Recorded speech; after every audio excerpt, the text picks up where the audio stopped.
The Milwaukee Bucks are the most dominant team in the NBA right now.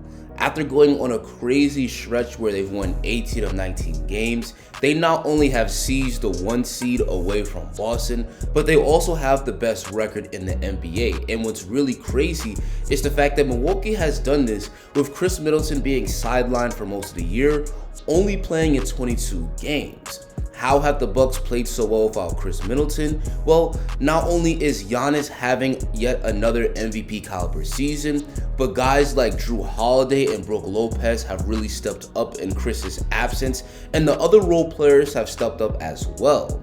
For most of the season, Boston has been the odds-on favorite to win the championship, but with Boston not looking too hot coming out of All-Star break and with Milwaukee surging at the right time, the odds makers may want to reconsider. When discussing the Bucks' dominance, we of course have to start off with Giannis. He's putting up amazing all-around numbers, averaging 31 points, 12 boards, and 5 assists per game on 54% shooting.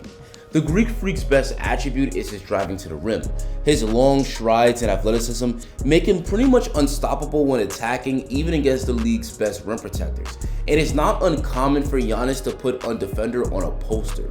12 of Giannis's 20 shot attempts per game are coming within 5 feet, and he's shooting a ridiculous 70% from within that range.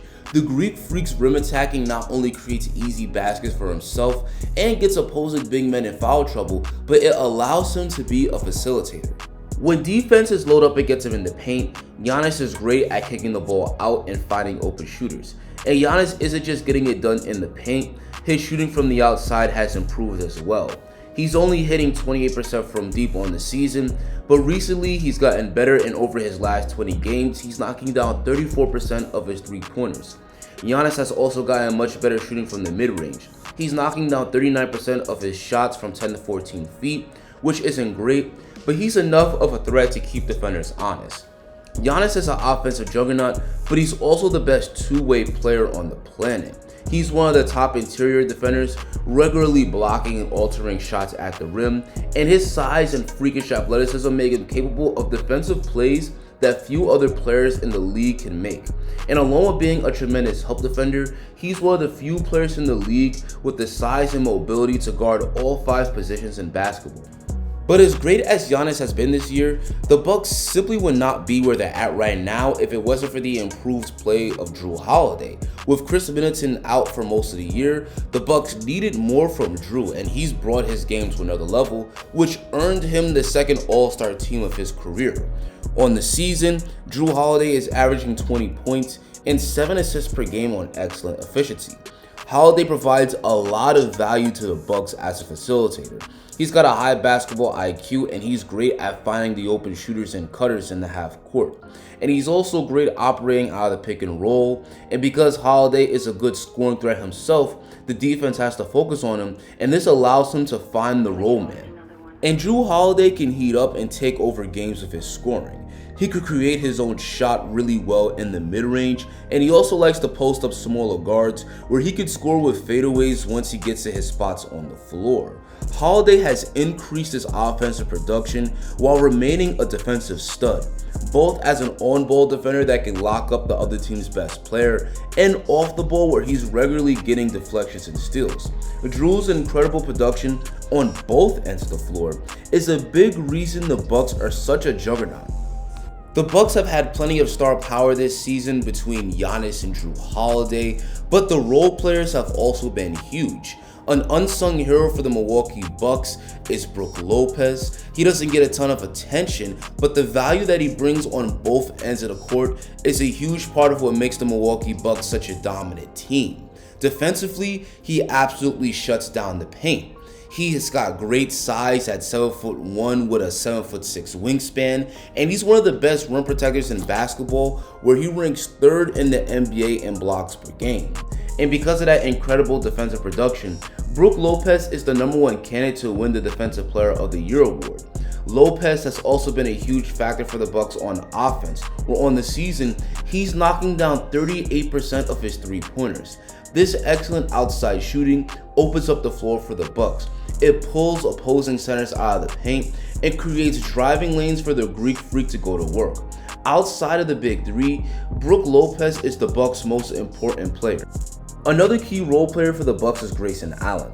The 6'4" shooting guard is another big part of the Bucks' floor spacing, where he's trading 40% from deep while firing off 5 3-pointers a game. He also has a huge impact on the defensive end, not just as a man-to-man defender, but also as a hustle guy who regularly dives and recovers loose balls.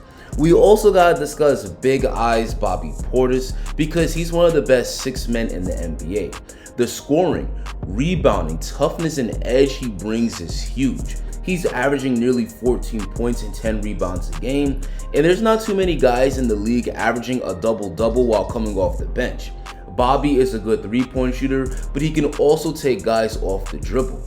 He's awesome, but the Bucks also get plenty of excellent bench production from guys like Javon Carter, Jay Crowder, and Joe Ingles, and the Bucks' depth will get even better with the recent addition of veteran Goran Dragic. Right now, this is arguably the deepest team the Bucks have had in the Giannis era. And as good as the Bucks have been, there's still a lot of room for growth. They're currently on pace for about 60 wins, but they can improve if Chris Middleton can return to All-Star form. The Bucks have brought Middleton along slowly coming back from injury, and they initially had him coming off the bench, but recently he's starting to heat up, where over his last 10 games, he's averaging 16 points per game in just 23 minutes a game.